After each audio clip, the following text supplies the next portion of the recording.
Okay, welcome back to the show from a Blanket Fort recording studio in a one-bedroom apartment in North Hollywood. This is People Pleaser. I'm Austin Archer, and yeah, I guess I'm still doing these. This is a new episode, and it's raining in Los Angeles. It's been raining for 4 days straight. I love it. The TikTok Digital Studio audience is here with us.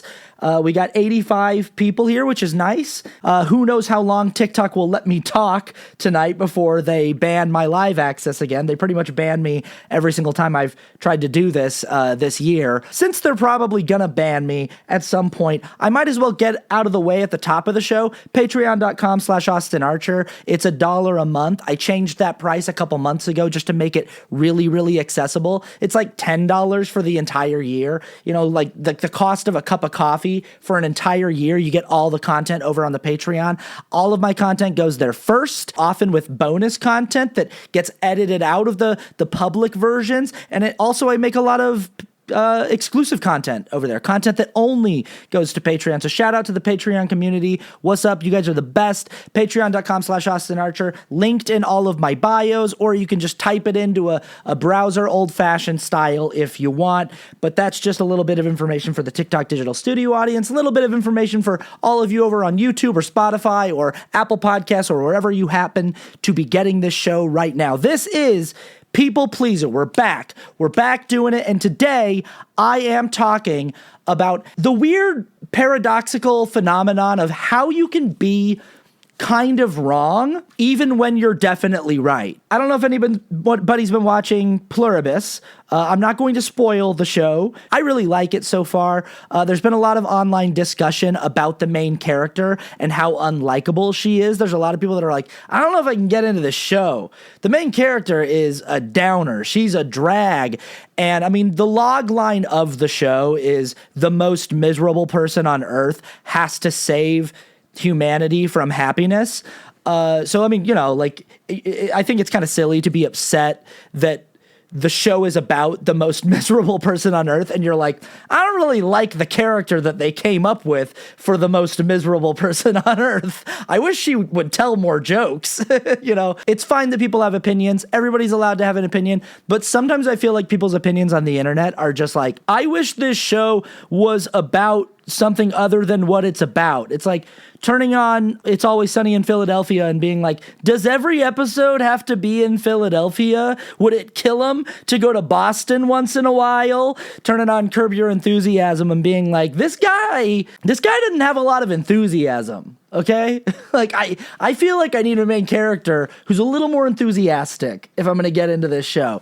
But yeah, it's fine if you don't like the show. That's fine. It's very well reviewed, and people are enjoying it so far. No spoilers, but the thing about the main character, Carol, and I can talk about this in an abstract way, is she does some things through the first 3 episodes that, like, you could make a really good argument are bad and wrong. She behaves in ways that are off-putting, and even before and after the trauma that she endures, she does kind of seem like a downer. She just seems like kind of a pessimist, kind of a cynical person who has a hard time enjoying life and seeing the good things in life. And you could argue that. You could definitely look at it and go like, man, like she's not doing a lot of things that I agree with here. But you could also absolutely argue, and I think that this definitely is true of the show, that she is 1000% justified in her behavior.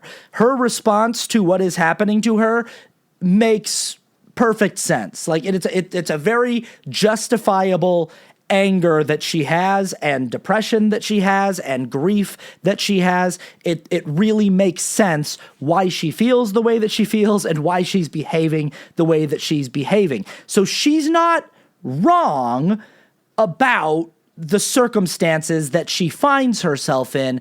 It's just that in her rightness, her behavior is manifesting in ways that still feel wrong.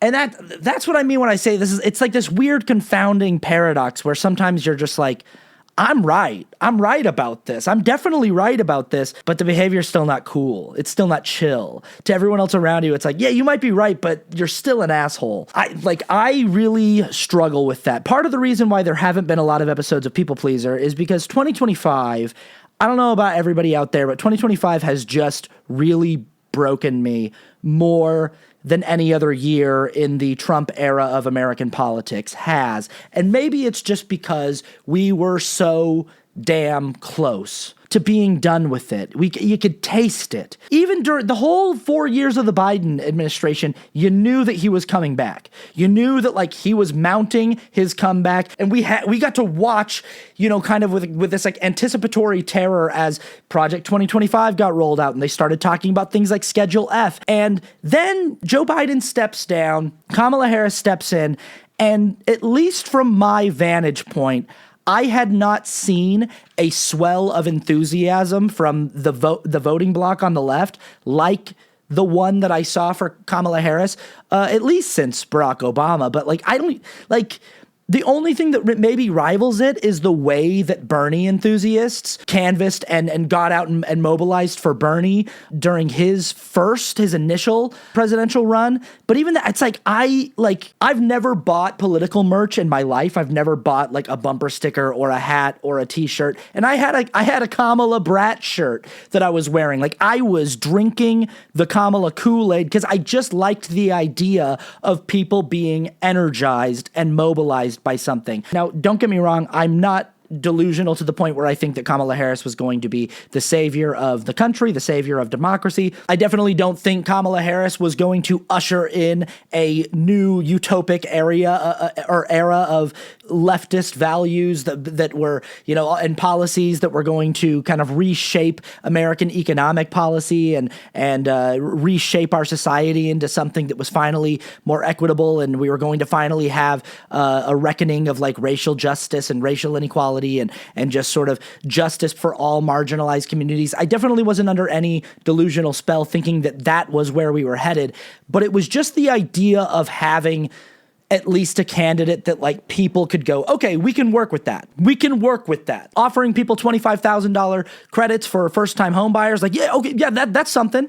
We can work with that, And what she really represented was just like the possibility of the fact that she could have held office for 2 terms, which would have meant 12 years of an executive branch that does not have a Republican in it, 12 years of uninterrupted opportunities to work with the Democratic Party on passing progressive legislation. And it's that, argument that a lot of people were making during the election cycle where it was like, cool, yeah, you don't like the Democrats, you feel like they're just Republican light. Who would you rather argue with? Who would you rather organize under? Who would you rather put pressure on to pass the kind of policies that you want to see passed? And at least in my perspective, it's like an obvious answer. It's just, I would much rather put pressure on a Kamala Harris administration and the Democratic Party to push for the legislation that I would like to see and progressive policies. I would much rather have to debate with them than have to deal with rampant authoritarianism and an executive branch that has filled every federal agency with loyalists and that just answers to no one and is just doing whatever it wants. So yeah, I was excited about the idea of potentially killing the Trump political era, like the end of it, and then it didn't happen. My immediate thought was, oh God, I have minimally at least 4 more years of doing this. Like 4 more years of the same exact conversations. It's so exhausting to be stuck in this Groundhog Day meat grinder of just waking up every day to an internet that seems to have forgotten that it already made those arguments and we already debunked those arguments and we've already moved on and we've already done that 1,000 times. That it's like, we did it. Like that one is done. We can move on now. And you wake up the next day and conservative America is just like, what about this one? And you're like, no, we did that one. We did that one like 15 years ago and then every day since then, and we're done with it. Now, can you please have a new thought? This year, it really psychologically and spiritually and emotionally kind of took the wind out of my sails. I don't know if you've noticed, but it's not just the podcast that slowed down. It's like all of my content creation has slowed down. The place that I honestly am producing the most for right now is Patreon. Like, that's the only place I can actually get consistent energy to produce on. I feel like every time I sit down to make a video, it's just a video I've already made before. It's just a video I've already made many times before. It's just an argument that's already been made by me multiple times and by so many other people multiple times, and it all just it's a level of like intellectual and spiritual stagnation and creative stagnation that's really hard to get like excited about. It's really hard to sit down and be like, here we go. I guess we'll just explain that there's more than 2 chromosomal orientations again. I've already made this video so many times, but let's do it again. And really, I think it began for me, like where I really realized like, oh, geez, it's so much worse than it used to be, is at the inauguration in January when Elon Musk did a Sig Heil in front of the entire world twice. And then tens of millions of Americans went, no, that's not what he did. That's not what that was. It was an awkward gesture. It was an autistic stim. I was talking about this with a friend the other day, and she was like, you've got a really big problem with that moment, don't you? Because like I brought it up, and she was like, I watch you online. You talk about that a lot. She's like, you bring that up a lot. And I was like, yeah, I do. I fucking do. And she was like, yeah, I've noticed. Like you have a really hard time getting past that one, don't you? I'm like, oh, absolutely. Like to me, it was the moment where it was like, oh, we live in a absolutely fractured reality. It was already clear from so many different things throughout the Trump, political era that we weren't seeing objective reality the same way as the MAGA cult was, and that fractured sense of what is real and what is true was bleeding into so many different areas of our culture and making otherwise reasonable and rational people still kind of be like, I don't know. I don't know what's real. I don't know what's true because so many people are telling me that this thing I can clearly see with my eyes and clearly hear with my ears isn't what I'm seeing and hearing. So I don't know what to think because it makes me feel weird that like tens of millions of people are telling me that I'm brainwashed. And it's just, and I already did a podcast on this too. I already did a whole episode on it. I'll link it in the description. You can watch that whole episode after this one.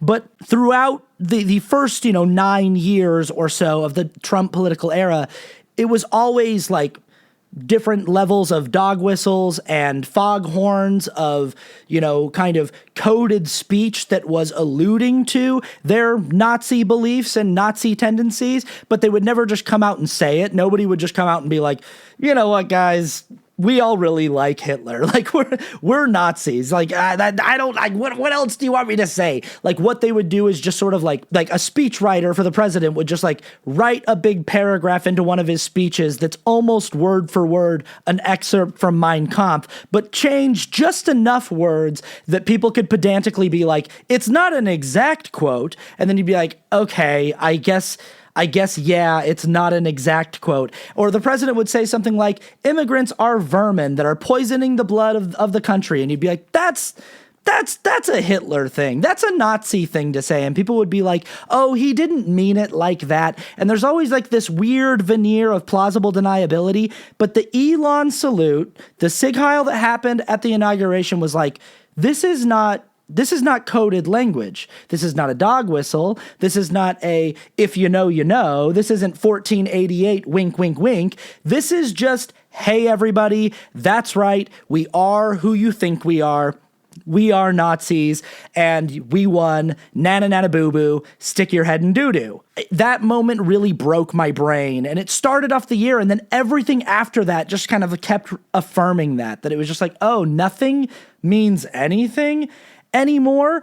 And I think I've always had like a snarky and mean streak in me when it comes to conservative Christianity and the people who really push that ideology. I think I've always sort of had like a kind of a bite to the content that I produce. I don't think I've ever been particularly known on the internet as like a really level-headed, nice guy who's really, really soft with people and who gives people like a really soft place to land when they're beginning to deconstruct from some of their toxic ideologies that they were raised with. Sometimes I can be that guy. Sometimes I can be really nice. But I think the whole time that I've been doing this as my job full time, I've also had the bite. I just don't think I've ever had quite as much like don't give a fuck bite, like mean bite, angry bite, exhausted bite as I have in 2025. And I think people in my audience and certainly people in my life have noticed it.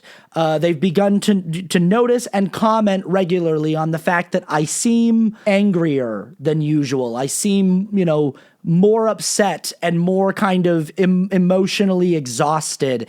And I seem, like I'm not doing great. And the truth is, like, they're right.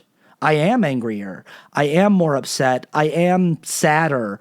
I am more exhausted, and I am not doing great. Like, my mental and emotional health is not great. It's really, really hard for me to find homeostasis and find some kind of equilibrium in the current world. I go to the movies a lot, and it's college football season, and I watch college football. Like, I try my best to invest my energy and attention into things that aren't just how the rise of authoritarianism is ruining everything.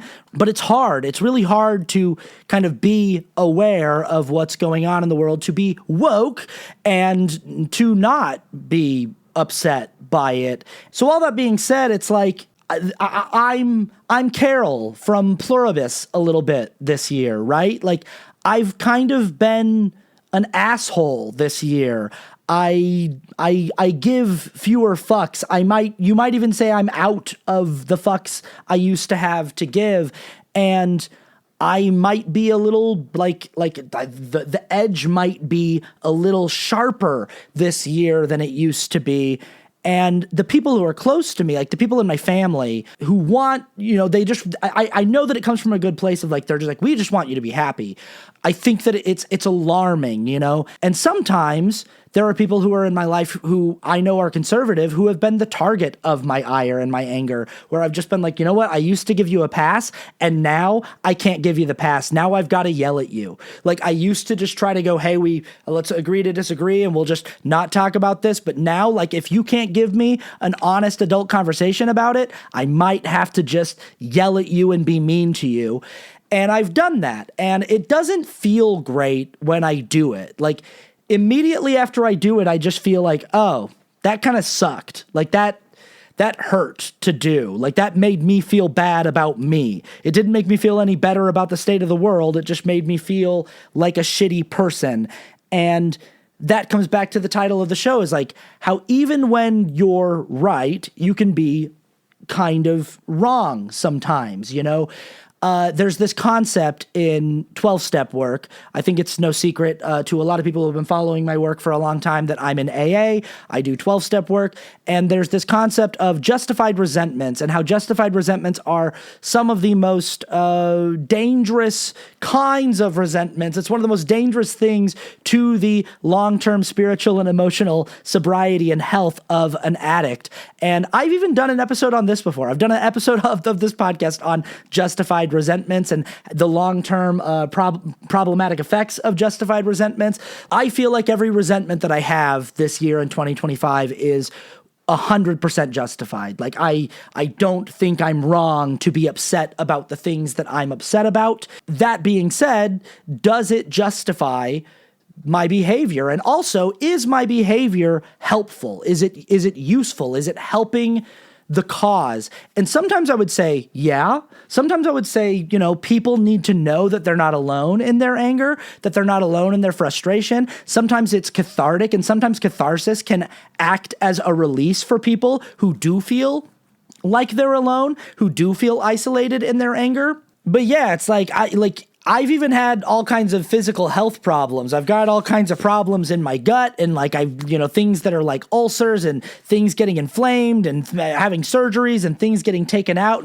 And I genuinely think it's a result of all of my anger and frustration. And I think it's like it's physiologically manifesting in my body. So again, just because I'm right and my anger is justified doesn't mean that it's necessarily like good for me. It's Carol from that show. Again, no spoilers, but her whole thing is like, Yeah, I get it. I get how my anger and my grief and my frustration is causing issues right now. I get that. But also, like, I'm not wrong that this is fucked up. I don't know. It's tough. It's tough, dude. I will say this, though, before moving on into the next section of the show. I was talking with my parents about this, the other day, and I said to them, I know that being the kind of guy that I am, being a loudmouth, being a person who is incredibly verbose and has no short way of arguing anything, being a person who does what I do, and I have a public-facing platform where I talk as much as I talk about my ideas and my thoughts, it really does come off sometimes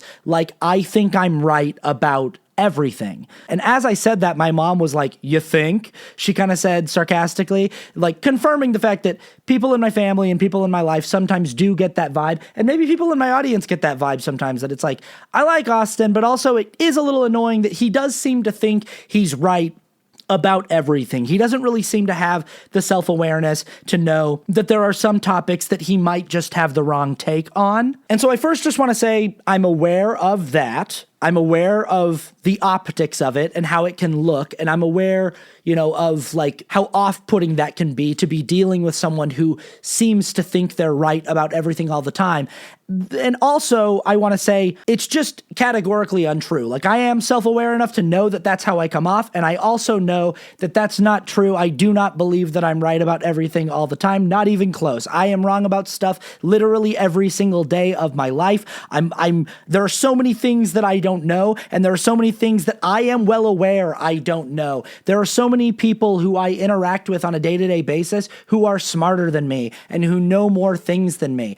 I think what's going on is when it comes to my work and the socio-political commentary that I do, particularly as it pertains to talking about the problems with conservative Christian ideology, like poking holes in the arguments and philosophy of conservative Christians in the modern age. When I'm talking about those people, and those are my philosophical interlocutors, like those are the people with whom I am debating, if you will, or having a discussion with.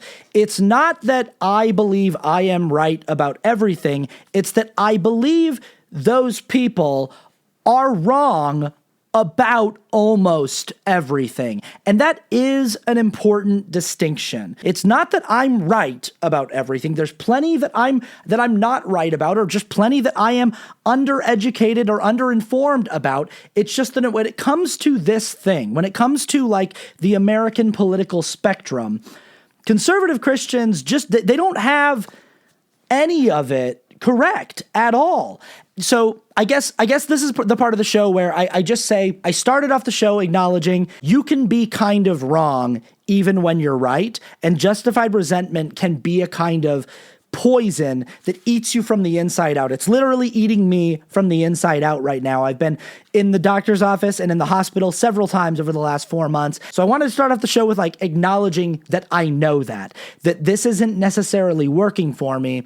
And now I'm just going to actually maybe purge some of this stuff, and I'm going to give my justification for why I feel the way that I feel. I'm gonna kind of double down on it, even though I've acknowledged that it might not be working for me.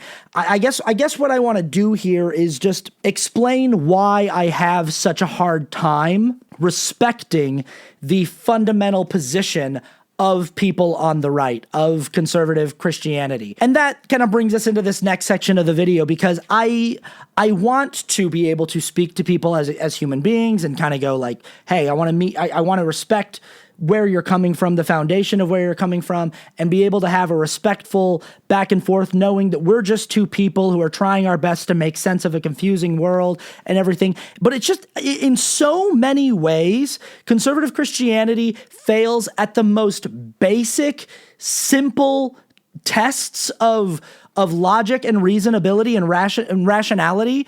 It becomes almost impossible to show a base level of respect for these people. It's like, I need you to rise to a certain standard of respectability before I can even begin respecting where you're coming from. And so many of these people, so just millions of these people, are failing to rise to like the most basic level of of where I could like begin to respect a person's perspective. I'm going to list here a bunch of reasons that I came up with that make it really, really hard for me to respect these people. And then I'm going to turn it over to the TikTok Digital Studio audience. We got about 200 people over here now. That's nice. And I'll let them tell me if I left any out. Like that's the crazy thing is this is going to be the tip of the iceberg. I'm not even going to be scratching the surface here, but this is what I kind of came up with. The first thing I wrote down is they love this new slogan. First of all, they love slogans. Like conservative Christians love slogans. They care so much more about a catchy slogan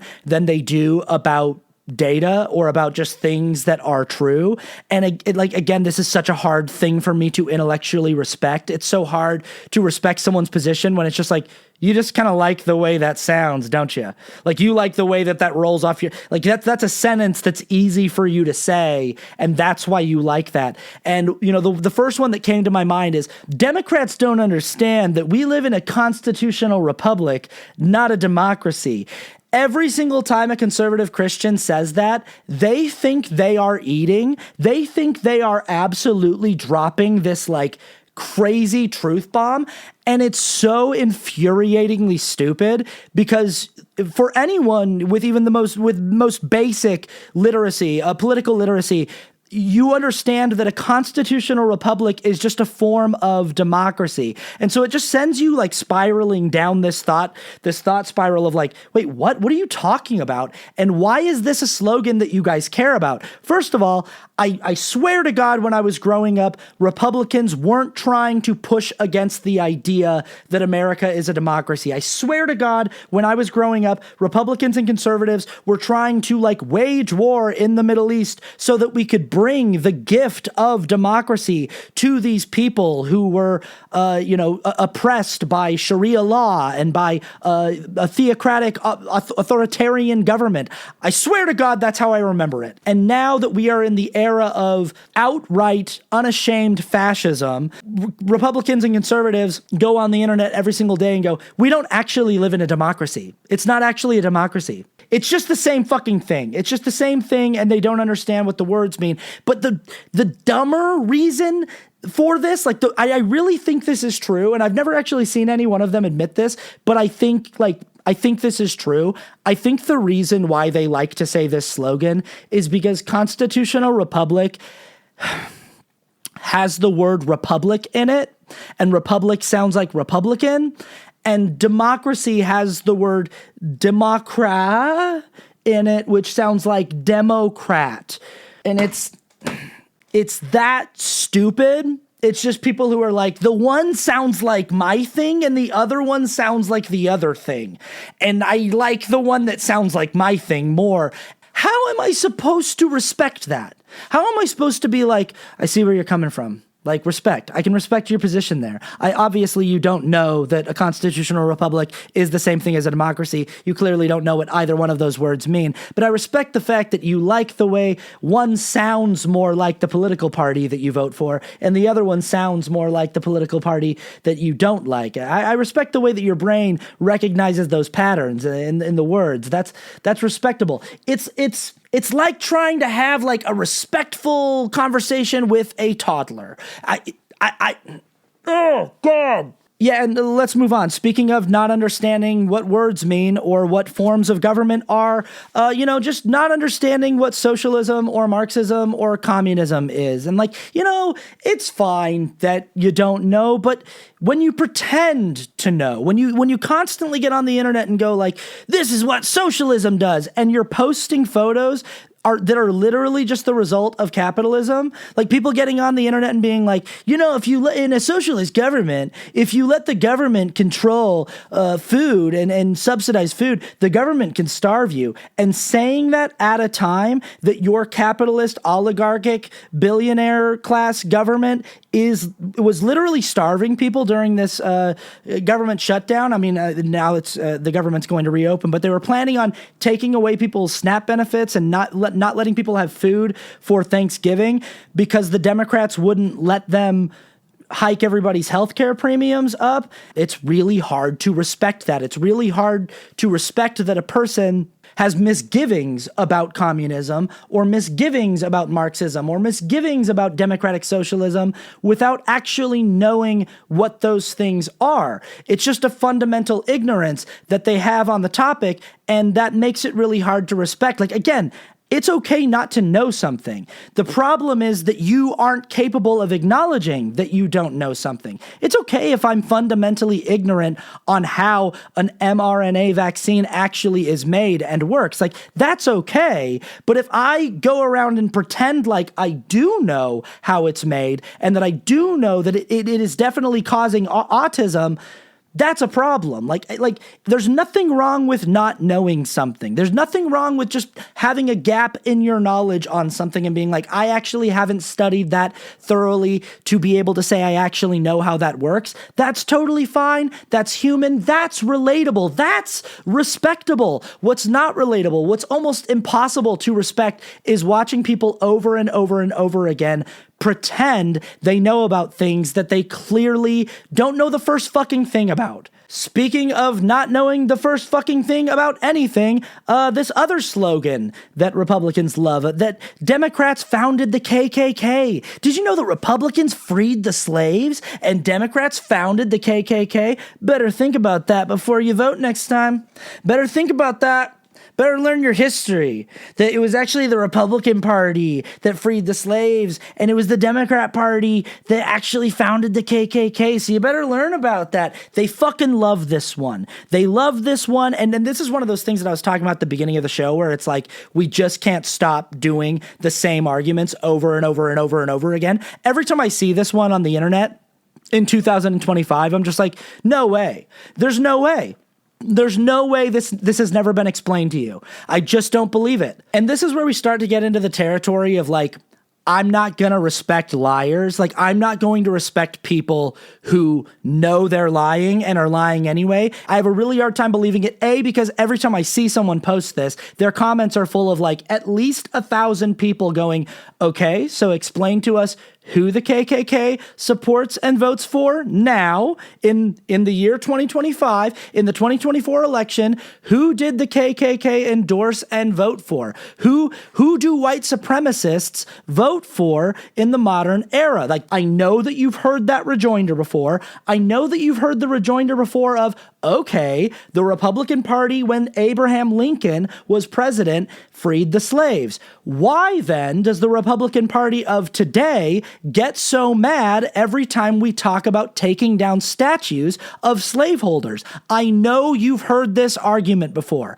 I know someone's pointed it out to you before. Now you're just a liar. Now you're a person who I'm like, first of all, I can see in your comments that people are pointing out to you, hey, why does the KKK support the Republican Party today? And hey, if the Republican Party freed the slaves, why are you mad every time we try to take down statues of slave owners? How can I show adequate respect for a belief that I don't actually think you actually have? Like, I don't actually think you actually think that the modern party of white supremacy is the modern Democratic Party. I don't think you actually think that. I don't think it's possible that you actually think that. So how can I say I respect where you're coming from? I get that. I respect where you're coming from when where you're coming from is a lie. You are consciously lying to me. I put this in the same category as every time conservative Christians post, how can we only have one day for veterans,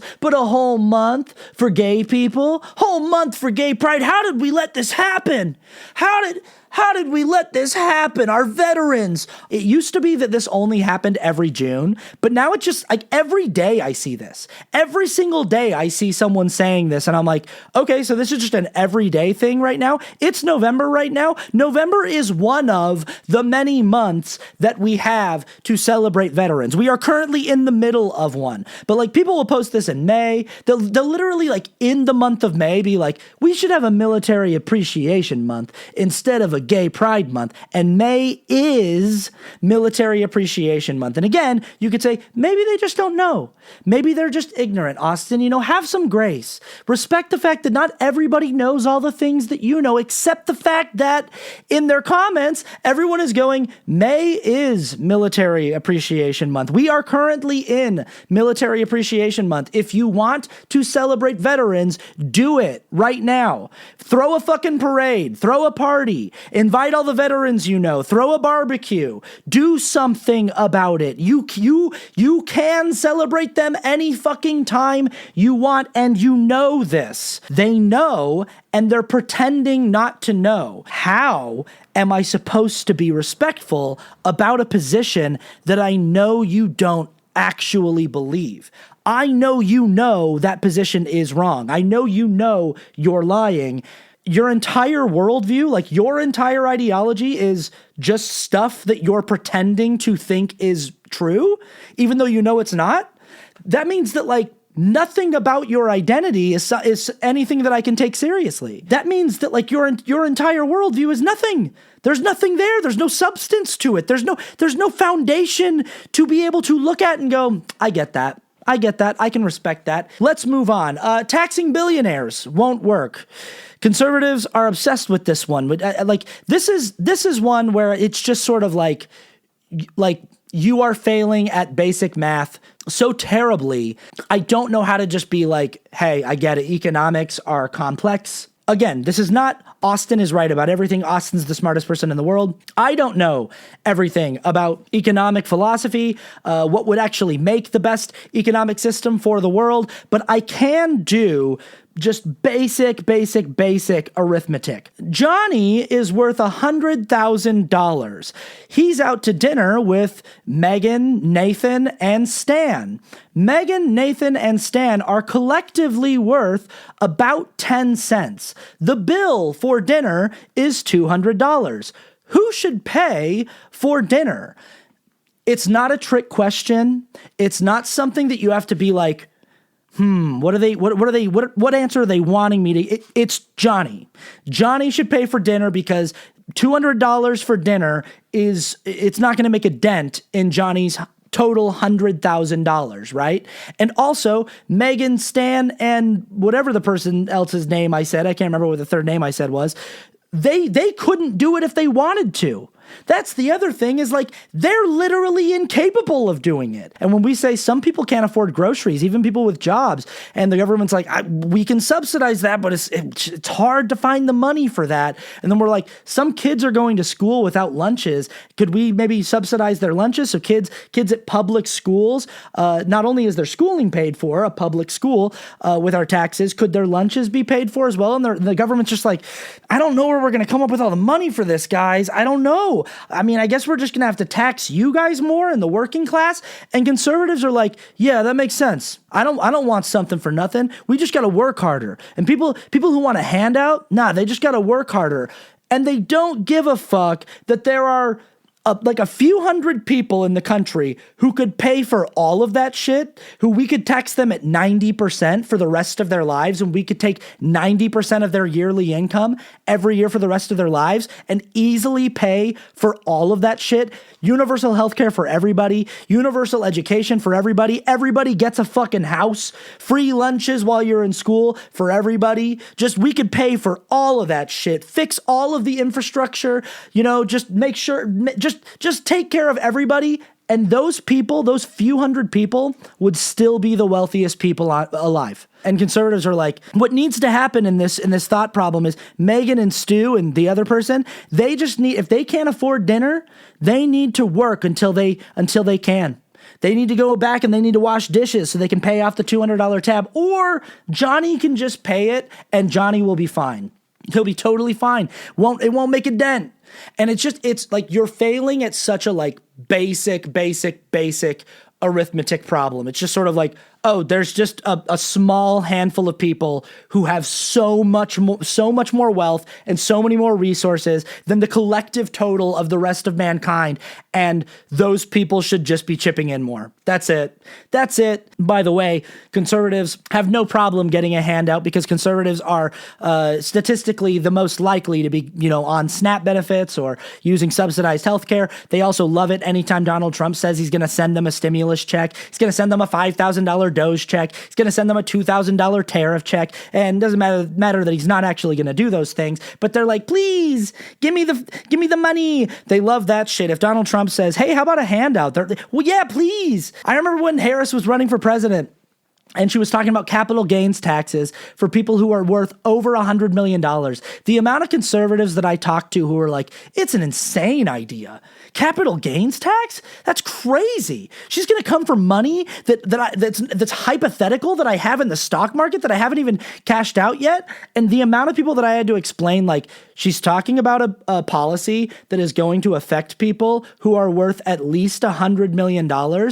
Not only are you not worth $100 million, you probably don't even know anyone who's worth close to $100 million. The wealthiest person you've probably ever met is maybe worth like $20 or $30 million. Like, I don't think you have even the first clue how much fucking money $100 million is. If a person makes $1 billion in a year and you tax 90% of that income, that person makes, after taxes, $100 million. And $100 million alone, just that amount of money, is money to make sure that a family line is never poor.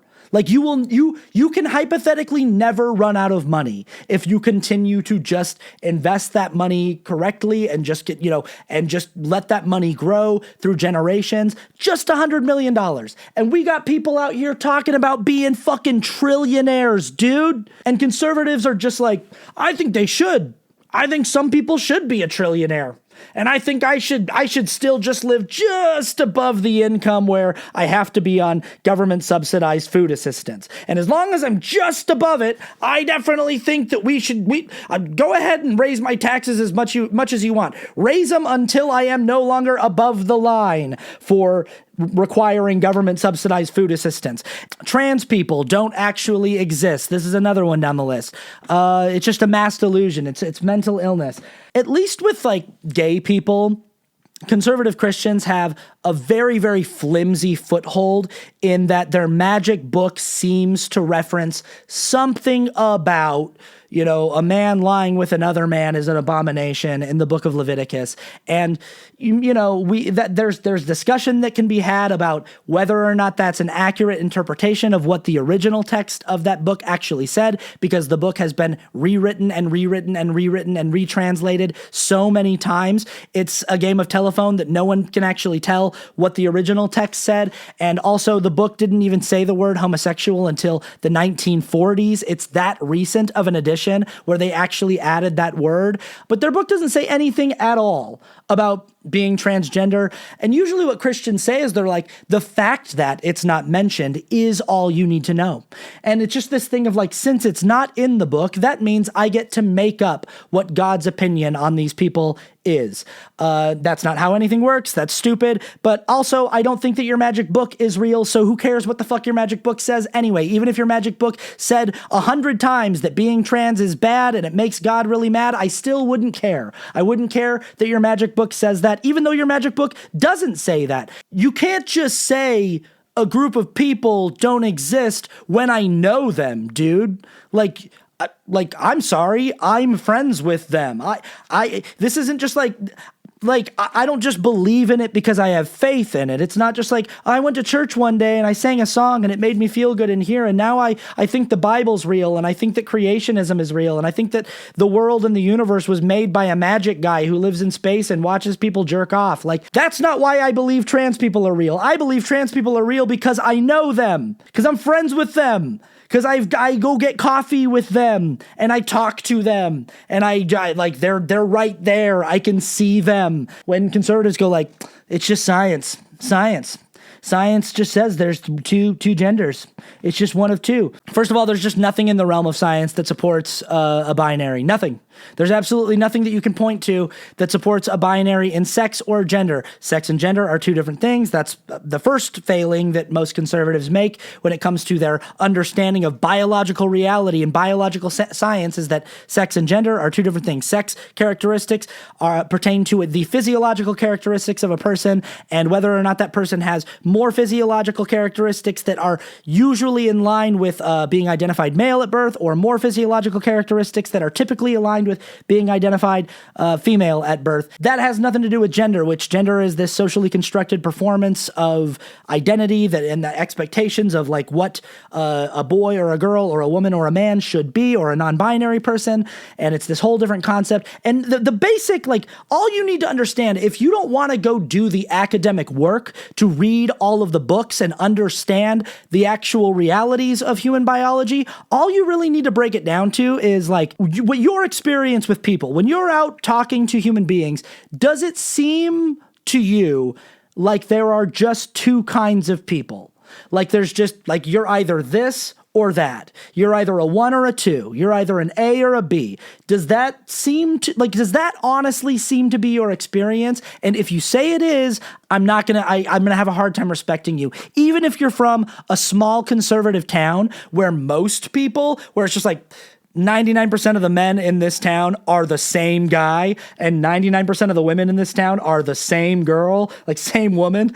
Even if that's the town you're from, I know you've met some people who go out, who live in the spectral margins of that. I know you have. I know if you've had a human experience that you've met more than two kinds of people, if you're being honest. And again, conservatives will just proudly with their full chest be like, sorry, facts don't care about your feelings. And the scientific facts say that there's just two. And it's just like, no, they fucking don't. Not at all. Not even a little bit. There is literally nowhere that you can point to that supports the idea of a binary. Last night, I was live streaming with my friend Forrest Valkai for, The Line, and we had this guy call in who said that he was a progressive leftist, but that he struggled with trans ideology, and we had like an hour and a half conversation with this guy that was so frustrating because we kept just trying to get, like, we couldn't get past the first thing, because it started off by being like, why do you think that sex is, because neither sex nor gender are binary. Like, neither one of these things are actually binary. There just are more than two classifications. There are more than two, ways that these things present. And this guy was like, well, just because it just factually is a binary. Like, sex and gender are the same thing. They are synonymous, and they are on a binary. And so we were like, okay, sex and gender aren't the same thing, but we'll get there. Why do you think they're a binary? And every time he would say a thing that he thought was the binary, we'd be like, no, that's not true. Like, he started out with chromosomes, and he was like, well, because there's just two chromosomal orientations. And we were like, well, no, that's not true. You understand that, right? Like, there are way more than two chromosomal orientations. And also there are people who have XY chromosomes who have a developmental pattern that is that is more traditionally in line with a female developmental pattern than a male one. And there are people with XX chromosomes who have a developmental pattern that is more traditionally in line with a male developmental pattern than a female one. Like, there are intersex people. There are all kinds of variations. There's more than two. And he could already see that he was like, that we were going to get him on all of these things. So he moved to their latest favorite thing, which was large gamete production. He was like, well, there's only one sex that produces large gametes. So that means that the other one doesn't. That means there's only two. And then we were like, yeah, but some people with a uterus don't produce large gametes. Some people don't produce gametes at all if they have a uterus. So what about those people? And his response was, well, but they're supposed to. They should produce them. And I said, what the fuck does that mean? What does should mean? They don't. What do you mean scientifically, factually, when you say should? They do not. There is no should or should not. They don't, which means that they have a different physiological makeup than what you're saying, like, that goes outside of just the one or two. There is no place in sex or gender where you can find characteristics that only exist in one of two options. Just not a single one of them. It's just, by every serious observable metric, it's not a binary. And anyone that insists that it is, this is one area where I'm like, you might just be woefully arrogant or ignorant of the facts here. But also, it's like, this is so easy to do your research on. Like you shouldn't show up to a debate about whether or not sex and gender are binary with chromosomes. Like you just, if you start there, it's like, boy, you didn't even bother to look into this. And we get back to that thing of like, it's okay to have gaps in your knowledge. It's okay to not know about things, but don't fucking pretend you know about things that you clearly don't know about. I can't respect the Dunning-Kruger effect. I can't respect dumb people who don't know how dumb they are. I can't. Lately, this is a big thing on the internet, but also conservatives have always been doing this. They just sort of make things up that they know didn't happen, and they'll sort of mass meme them with like bot farms and rage bait accounts, but they'll just, like, lately the big thing is after Zohran Mamdani won the mayoral election in New York, they started posting like, Andrea Bocelli said that he's canceling all of his tour dates. He said, sorry, I don't sing for communists, or like, sorry, New York, I don't sing for communists. And then they just had like the exact same meme over and over and over again with different singers. Like Kid Rock said he's canceling all of his New York dates. He said, sorry, New York, I don't sing for communists. And it's like, whoever's producing these memes knows that didn't happen, knows that's not a real quote, knows they're lying, and is just going on the internet being like, I know, like, what are you doing? What even is the point? You know, it's the same thing as going back to the Elon salute, right? Like, they all know what the salute is. Everybody knows what a Sig Heil looks like. And every time they see someone, a Democrat, do this on stage and go and wave,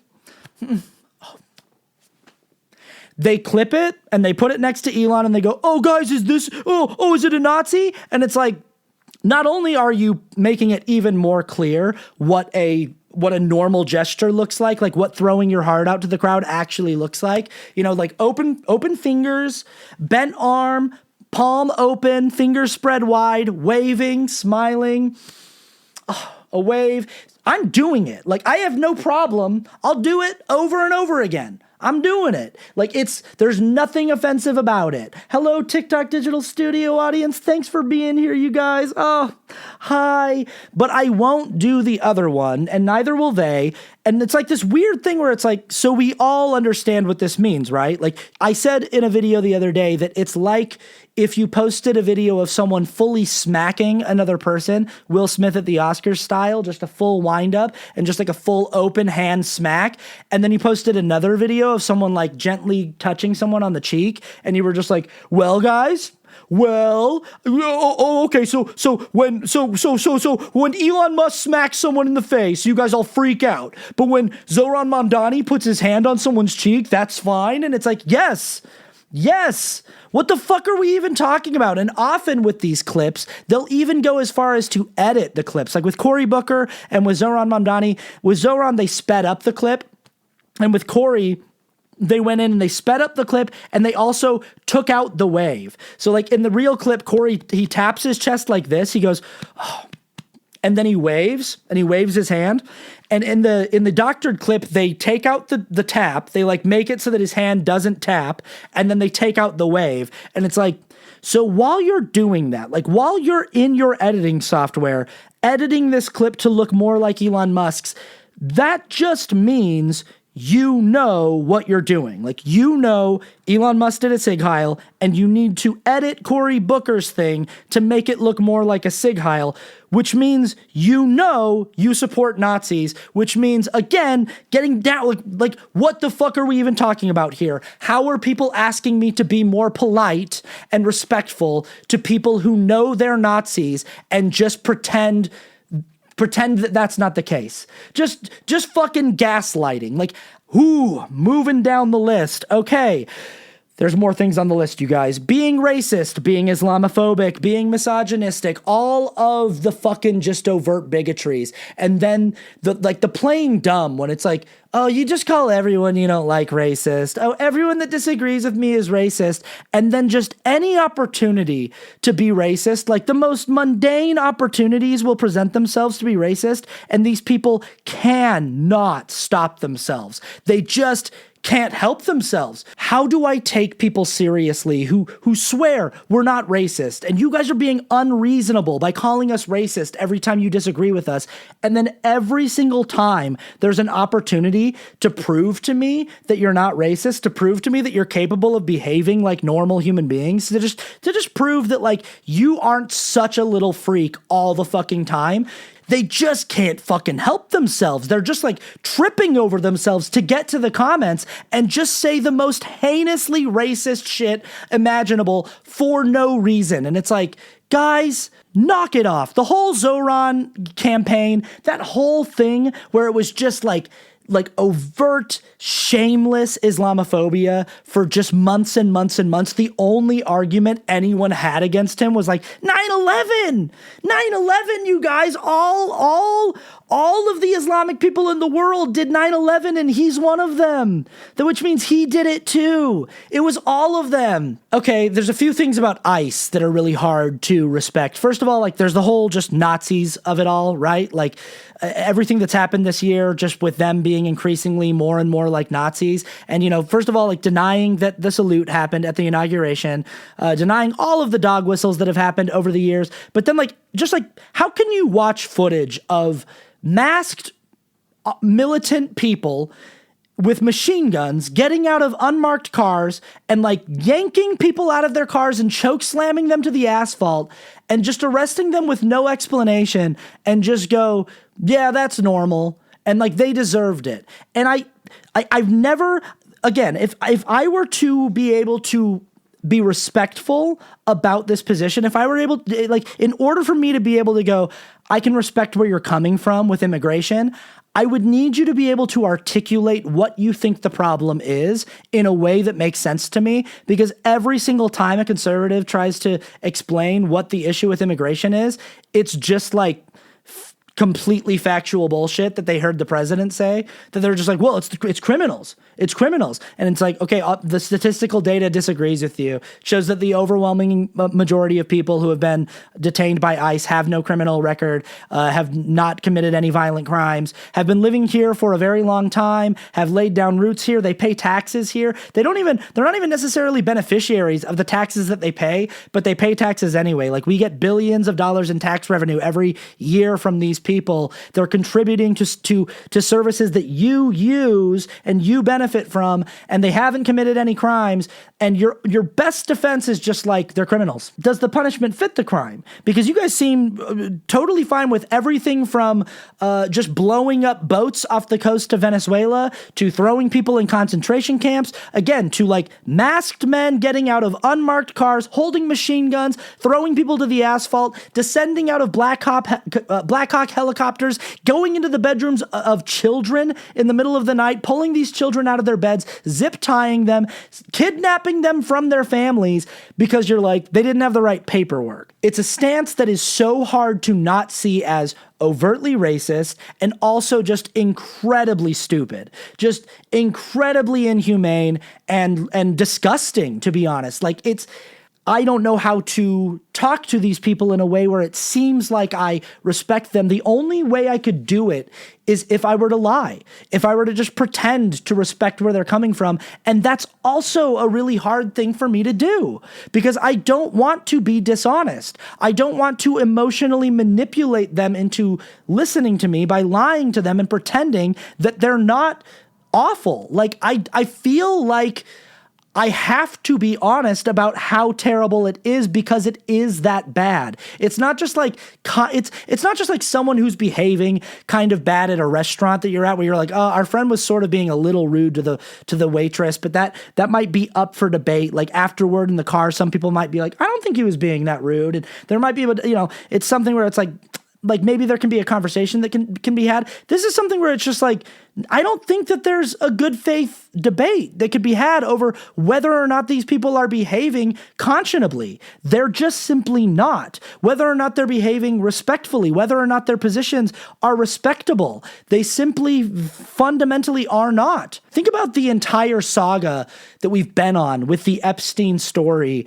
this year. And this is probably when TikTok's going to kick me off the live stream as I talk about this. But the fact that like It started back in the campaign process for the 2024 election, campaigning on the promise that they were going to release this ledger with Jeffrey Epstein's clients, and they were going to drain the swamp, and they were going to take down the elites who went to this island and trafficked minors, and they were all buying tickets to the movie Sound of Freedom, and they were the party of, like, we're the ones who care about child sex crimes and kids being trafficked. And then he gets elected, and he appoints Kash Patel, and Kash Patel says, oh, don't you worry, we're coming after them. Every last one of them, we're taking them down. And they're saying on the news it's on Pam Bondi's desk any day now. And then they went, it doesn't exist. Actually, it's not real. It doesn't exist. There isn't one. Don't worry about it. It doesn't exist. And it's like, it's so crazy the quickness with which the hive mind just switches and goes, it doesn't exist, actually. It doesn't exist. And then they go, it actually does exist, but it's a Democrat hoax. It was made up by the Democrats, and everything on it is fake. It's fake. It's a Democrat hoax. And we go, well, that doesn't make sense. You said it doesn't exist. Now it does exist. And then Mike Johnson goes, actually, the reason why Donald Trump hung out with Epstein so much, the reason why he was over on the island is because he was an FBI informant. And we go, whoa, what? You were just saying it doesn't exist. Now you're saying it does exist, but Democrats made it up. And now you're saying, actually, it's a legit list. And the only reason why Donald Trump is all over the list is because he was an FBI informant. And like the next day, Mike Johnson was like, I don't know why I said that. I don't know why I said that. I misspoke. He was not an FBI informant. I shouldn't have said that. That was not true. And now we're back to, it's real, but we have to vote on whether or not we should release. We're trying to get to a vote on whether or not we should release it, but Republicans want to vote anonymously. And their base is watching them do this, and it's like nobody can ask the critical thinking question of like, why would they want to vote anonymously? Why would they want to not have their vote seen of like whether or not the list should be released? So all the Democrats say, no, let's not make the vote anonymous. Let's make the vote public. Let's make sure everyone can see who voted for releasing it and who didn't. And now they're saying, well, the Democrats, they blocked it. They blocked our efforts. We wanted to release it, but the Democrats wouldn't let us. And like the entire hive mind just goes, oh, the Democrats won't let them. They won't let them. They wanted to. They have the executive branch, the House and the Senate, but the Democrats wouldn't let them. And they've also pretty much got the Supreme Court and the entire DOJ. They've got all of it, but the Democrats wouldn't let them. And all the Democrats were doing was saying like, no, like let's vote on releasing them, but let's make sure that the vote is public so everyone can see who's voting for what, because we know we're going to lose the vote to release them. We just want to make sure that your base can see that you all voted against releasing them and that we all voted for releasing them. And just like the amount of times that the narrative in this saga has changed and they have just remained completely unfazed by it is absolutely mind-boggling. Moving on, not understanding the basic problem with guns. You know, we've got an epidemic of gun violence in this country. It's the number one cause of death for children. I can't believe that stat every time I say it, that the number one cause for death to children in America is gun violence. Like that is the number one thing that kills kids. And every time it happens, we have a myriad of it's again this like never-ending Groundhog Day meat grinder nightmare cycle that we're in, where every time it happens, which is like every couple weeks, conservatives get on the internet, say thoughts and prayers, then they say, don't try to politicize this, you guys. Let's not talk about politics right now. And then when they do actually try to offer up potential solutions, they just say the dumbest shit you've ever heard.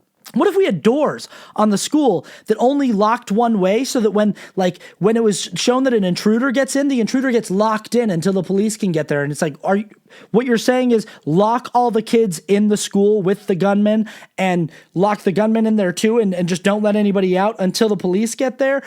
Jesus Christ, that's stupid.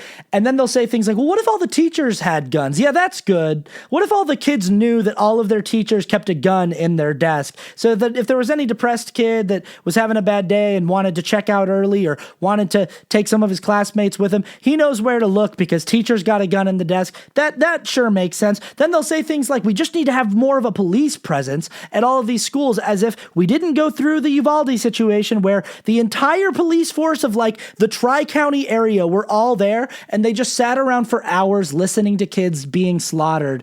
It's just such an obvious problem with such an obvious solution. We need to do something about how easy it is to access guns in this country.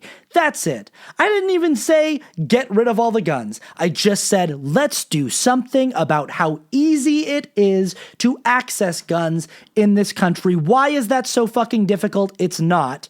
And again, this is a really difficult position to respect, especially considering the fact that they'll say, I have a constitutional right to have these guns so that I can protect myself against a tyrannical government. And then they will watch videos, again, of men in masks who are, decked out with military gear, getting out of unmarked cars, arresting people without announcing why they're doing so, dragging them off the street, throwing them in the back of the car, and disappearing them. They'll watch that and they'll go, that's fine. That's not tyrannical government overreach. Tyrannical government overreach is asking people to wear masks during a global pandemic. These people are so insanely, colossally stupid. Do you see what I mean? Yet, again, this is not about me being incredibly smart or me being right about everything. I'm not even that smart. There are so many things that I just know nothing about. I saw a tweet one day that was like, I'm not smart enough to have this many people be so much dumber than me. And I feel that way all the time where I'm like, I'm not even that smart of a guy to have, it's just that like there are tens of millions of people in the world who are so unfathomably stupid that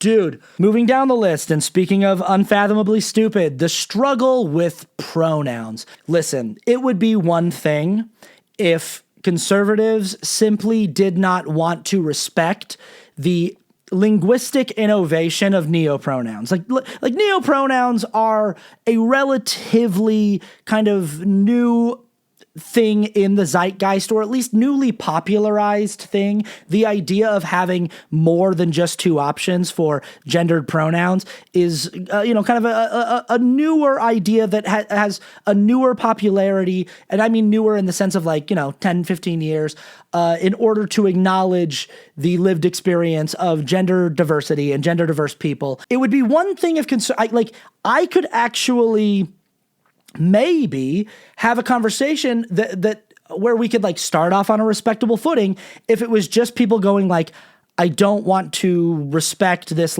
change in language. I feel like the old pronouns work just fine and I don't want to respect neopronouns. But it's so much dumber than that. Every time conservatives post on the internet about this, they show that they just don't know what pronouns are. Because they'll just say things they'll be get wrecked, libs. Trump is your president. No pronouns. No trans for everyone. No, no DEI. And it's wait, hold on. Go back.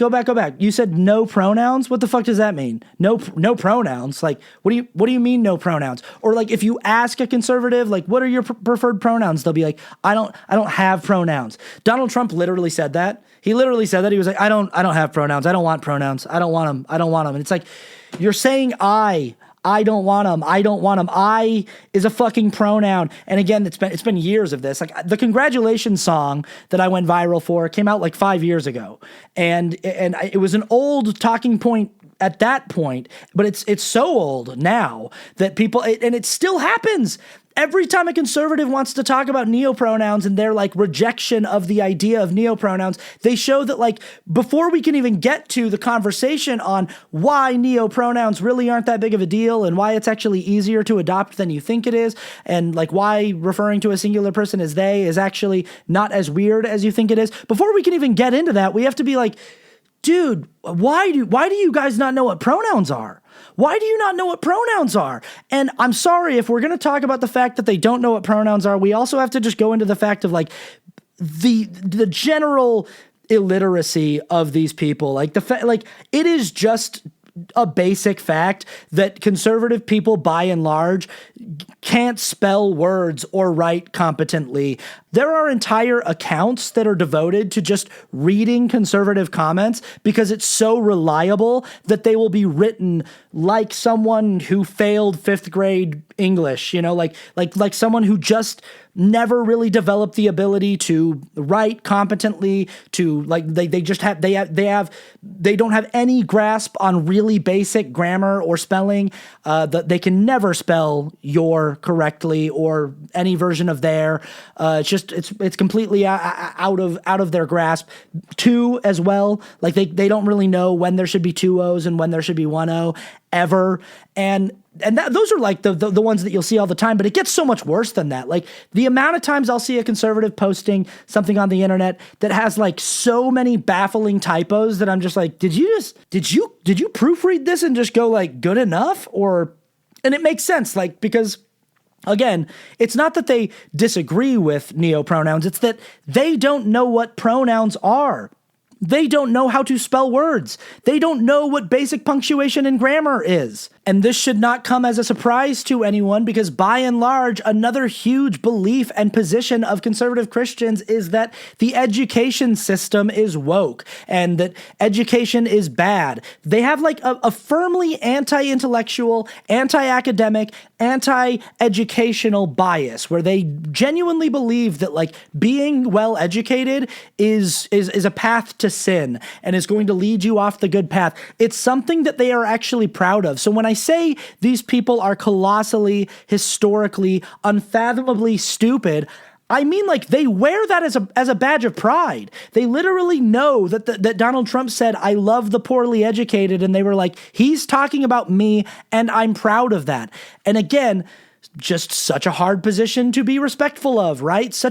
And again, am I being rude when I say, cool, you are really uneducated and like really unintelligent? When that seems to be something that you're proud of, it's so weird to be like, I'm really proud of the fact that like I barely know how to read, I barely know how to write, and I really did everything I could to avoid what my teachers were trying to teach me. But also, if you call me stupid, I'm gonna like be very offended by that. Why would you? Why would you? The guy that you vote for calls you stupid. Why the fuck would you care if I call you stupid? Few more things on the list, and then we'll get to the TikTok digital studio audience. Oh my God. Okay, a few more things. Here we go. The general inability or unwillingness to fact check things. Just to fact check anything. Like somebody posts a meme and thousands of people like it. They repost it. They share it to their story, and nobody thinks like, should I go check this? You know, should I actually go check if this is real? When they see a video of Donald Trump put a 250-foot tall statue of Jesus on the White House lawn, they don't think, should I make sure should I actually check if this is AI or not? They just, and that thing, like they just can't tell when something's AI. And again, I have fallen prey to this. I think everyone has on the internet, especially in the modern age with so much AI, with so much misinformation. Occasionally, I will share something that I thought was credible because it was coming from a source that I trusted. And I checked a couple different sources and they all seem to be saying the same thing. And I'll post it. And later that day, someone in my comments will be like, actually, this was found out to be AI, or this was actually like fact checked and this is not actually true. And I'll go check, like more sources and find out it's not true. And what I do every single time that happens is I delete the post. I just get rid of it. But conservatives, every time they post something like that and you go like, dude, this is so clearly fake. Like this is very, very obviously fake. They just go like, so oh well, who cares? Donald Trump can get on TV and say, the economy's doing great, gas prices are under $2 a gallon, all the grocery prices are down, and it's like, this is something that you should be able to just go, wait a minute, I got gas earlier today and it wasn't under $2. That means he's lying to me. Like it's not a difficult process of critical thought that you should have to engage with in order to understand that it's a lie. They were told that they were going to get that $5,000 Doge check. They didn't get that check. They're never going to get that check, and they're never going to care about that. Even though it's like, that's proof that you were just straight up lied to. Right now, they're all waiting for a $2,000 tariff check, even though they don't understand that even if they were getting a tariff check, they're not going to. That check isn't happening. But even if they were getting a tariff check, they've already paid for the tariff. So they would just be, it would be like more like a tax refund. It's like you've already paid for the tariffs in the form of higher prices. All of the prices that he keeps telling you are down, but are actually higher. Those are the tariffs you're paying. So even if he did send you $2,000, he would just be sending you back some of the money that you've already paid in the form of higher prices, but that is actually too complex of a a concept for them to understand, but like they're not going to get this $2,000 check, so it doesn't really matter, and it's not going to matter to them. But then something like, they watch the White House being destroyed, it doesn't send up red flags for them. They don't go, oh man, that's actually like a really crazy thing. They just go, Obama built a $376 million basketball court. What, guys? Just like the second you heard that, the moment somebody told you, did you know Obama built a $376 million taxpayer-funded basketball court at the White House? You should be smart enough to go, that sounds not true. $376 million, I think you could build like a 30,000 seat arena. And I don't think there's a 30,000 seat basketball arena at the White House. I'm pretty sure there's not. And then if you bothered to just, again, fact check, if you just bother to look it up and just go, that sounds a little fishy, and look it up and look at the basketball court and see that it's like a taped out basketball court on top of a tennis court that already existed, then you should really be able to go, okay, I don't think there's any possible way that costs $376 million. And then you should start thinking, okay, what was it though? Because this was on CNN, right? CNN was talking about Obama spending $370 million, but they were actually very specific in that story that they were talking about a long renovation plan for White House renovations that was going to tally about $370 million. And those funds were approved by Congress during the George W. Bush administration. It wasn't even an Obama thing. It was just something that Congress had approved before he was ever elected president. And it was just happening during his presidency. And the reason why no one cared about it is because it was approved. It was something that Congress approved. It was something that our elected officials voted on and approved. The problem with the fucking ballroom is it wasn't run by anybody. He just said, I'm doing this shit. I'm just going to tear down half of the White House and build a fucking $300 million ballroom, and there's nothing you can do to stop me. And that's my list, okay? So that's why. That's why, And again, I know I'm an angry, mean asshole sometimes, and I know that it's like not super fun or encouraging or but that's a short list. And do you see like how how outside of lying to myself or lying to those people, I don't know how to engage with it without being the way I'm being. Like the only honest response I can have is, holy fucking shit, you guys are so impossibly stupid. And I don't I don't look at that as me thinking I'm right about everything, or me thinking I'm the smartest person in the world, or even necessarily me just being unreasonably rude. I kind of just look at it as me being honest. And that's the really hard thing, is it's like, I'm telling the truth when I say Elon Musk did a completely unambiguous, emphatic sig heil at the inauguration in January of 2025. That's just a fact. I'm just telling the truth. I'm not doing it to be rude. I'm not doing it to make myself sound smarter than other people. I'm just saying something that is objectively, factually correct. I feel like the solution that's being posited to me is like, you better get better at just lying to yourself and lying to other people in order to survive the insanity of the world you live in. And I don't know, like, even though it's eating me up inside, even though it's kind of decimating my mental and physical health, I don't know if I'm capable of convincing myself to engage with that level of dishonesty. It's kind of like how, as an atheist, I tell theistic people all the time that, like, I can't just trick myself into believing there's a God again. Like, when people pose Pascal's wager to me and go like, well, if there is a God, wouldn't it be good to hedge your bets and believe in him just in case so that you don't go to hell? Well, I wouldn't be able to trick myself into doing that even if I wanted to. And also, I don't think an omnipotent God could be tricked by me like pretending to believe in him or something. I can't convince myself in that situation to believe something I don't believe. And with this situation, I don't think even if I wanted to, I could convince myself to not be as upset about it as I am. I think that my reaction is the honest one, even if it means that sometimes I'm kind of meaner than I used to be.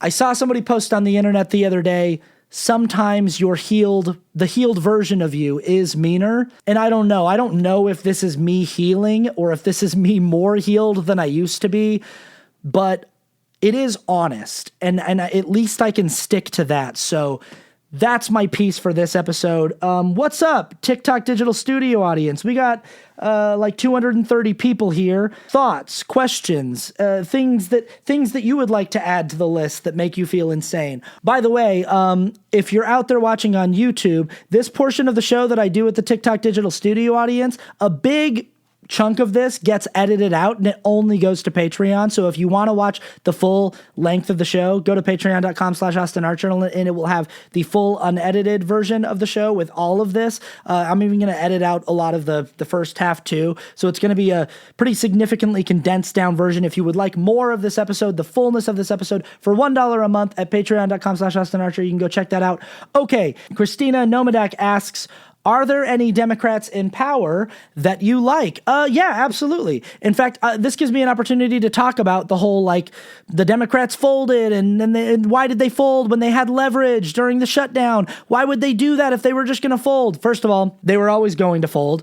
You can't really negotiate with people who don't have a conscience. As I've established in this episode, Republicans literally don't care about fucking anything. Like, you can't threaten them with anything because they don't care about anything. So you can't be like, hey, people are going to starve if you don't come to the table and negotiate with us. They're like, fucking cool. Let them starve. We don't care. And so as the people with functioning consciences, it was always going to be the Democrats who were going to be like, okay, fine, fuck. All that being said, it was 8 Democrats who folded. I don't think that we talk about this enough. First of all, I feel like when the Democrats were holding the line, I didn't see nearly enough left-leaning content creators, I mean, myself included, I wasn't even really talking about it, talking about the fact that, like, hey, we on the left are really good at criticizing our elected officials. We're really good at holding them accountable when they fall short of what we want them to be doing. We're really good at, like, calling them out. We're not good. We actually suck at complimenting them when they do a good job. We're really, really bad at acknowledging their victories and acknowledging their shows of, strength and courage. And while they were doing that, like, that move to be like, hey, we are not going to let you move forward with this, and we are going to, like, you guys need to come and negotiate with us, and we will shut the government down, because the Republicans wanted to double and triple everyone's healthcare premiums needlessly. Those Democrats who were holding the line, who were the last line of defense between the Republicans and all of us having to pay, double and triple what we already pay for healthcare, those Democrats were doing a good job. They were doing a heroic thing. They were doing the only thing they could do, and it wasn't all of our elected officials who just folded and went, oh, well, let's just stop. It was 8 people. And when you look at the 8 people who did it, it's like the 8 most expected Democrats. So I think we need to be clear about that, like, the majority of the House Democrats did not want to fold, still wanted to hold the line, and wanted to, like, let the Republicans hang themselves with that rope. Like, they were like, hey, if Donald Trump wants to shut down air travel right before Thanksgiving, let's let him. If Donald Trump wants to refuse to pay out SNAP benefits, even though we have a $6 billion reserve to pay out SNAP benefits, even in the case of a government shutdown, let him do that, and let people understand that it's him that's doing it. I still think that some good things came out of this government shutdown. I think a lot of people understood the Republicans want to make everyone pay more in healthcare, and the Democrats are trying to stop them from doing that. Peter Harrison Gar says, if MTG can admit she's wrong, we all can. I wouldn't jump on the MTG train just quite yet. I have this guy that DMs me all the time. Every time Tucker Carlson says something that, like, makes sense, and he goes, what do you think about Tucker Carlson these days, Austin? Because I wrote a song of several years ago called Nobody Cool Likes Tucker Carlson. And every time he sends me a clip of Tucker Carlson saying something that kind of makes sense and goes, what do you think of Tucker Carlson now? I always say, fuck Tucker Carlson. Like I always just go, fuck Tucker Carlson. Like no new thoughts. I haven't changed my thinking on him. Fuck MTG. Like I think like, it's like the amount of damage that a person like Tucker Carlson has done, the amount of damage that a person like Candace Owens has done, the amount of damage that a person like Marjorie Taylor Greene has done to the culture and to society cannot be undone by like one or two statements that are semi-based. When It Rains said, I grapple with if they're really this ignorant or if it's just weaponized incompetence to own the libs. That's kind of the theme of the entire show. So we'll just sort of use that as the last comment to bring it all home, because that is the question with a lot of this stuff. And I think it's sort of a mixture of both, right? Because we talked about all of these instances where it's like, there's no way you don't know that. When you say, oh, how come we only have one day to honor veterans, but a whole month to honor queer people? Like, I know that your comments are full of people who are correcting you. Also, this is not a new slogan that people like you like to say, and we've been correcting you on this for years. Like, there's just no way you've never heard the rejoinder, which is we do have multiple full months to celebrate veterans and multiple holidays. You should be celebrating them if indeed you actually care about them. I know you've heard that rejoinder. So it brings up this question of are they actually just ignorant, or is it weaponizing? Are they pretending to be this ignorant? And I actually think it's a mixture of both, because I actually think it requires an intense level of stupidity to be sold out on an ideology where on some level, every single one of your positions is rooted in a lie. And they know they're lying, but they do it anyway. They know that the lie means they're helping and supporting Nazis, and they do it anyway. And so there's really only two options left. The only two options left are you're so incomprehensibly stupid, you don't even you can't even make sense of the fact that you don't even believe the things you pretend to believe. Your entire life is wasted on pretending to think things you don't actually think. That's option number one. Option number two is you're actually just evil. You're actually just a person who knows that secretly you really are just that racist, just that misogynistic. You really are just down with Nazis. And you can't say any of that out loud, so you just make these disingenuous arguments that are disingenuous because you're just trying to push the agenda you're actually fighting for, which is just I want a world that is run by people who look and think like me. I want a white ethno-state to live in where the governing document that governs over that society is the Holy Bible, and where everyone else is shipped off to death camps, and that's actually the world I want to live in. And those are the two options. You're either just insanely stupid or insanely evil. Okay, that's going to do it for the show. People Pleaser is written, edited, hosted, and produced by me, Austin Archer, with original theme music also by me. If you want the full unedited version of this show, go to patreon.com/Austin Archer. Shout out to the Patreon patrons one more time. $1 a month to sign up over there. $10 gets you an entire year. Go check it out. It's linked in the description. Thank you to the TikTok Digital Studio audience for your insights and commentary. Thank you guys for hanging out. Really, really appreciate you. Go check out the Patreon. Go check out my YouTube channel. Subscribe to the YouTube channel. While we're talking about YouTube channel, subscribe to the Wonder Podcast, the podcast I do with Kramer England over on YouTube. Check that out. It's a lot easier to listen to and to watch and enjoy than this podcast is. It's a lot lighter and just and more fun. At least I enjoy it. I enjoy doing it more because it's easier. Okay, that's it. That's it for now. We'll see you on the next one. Take care of yourselves. Take care of each other. And bye-bye.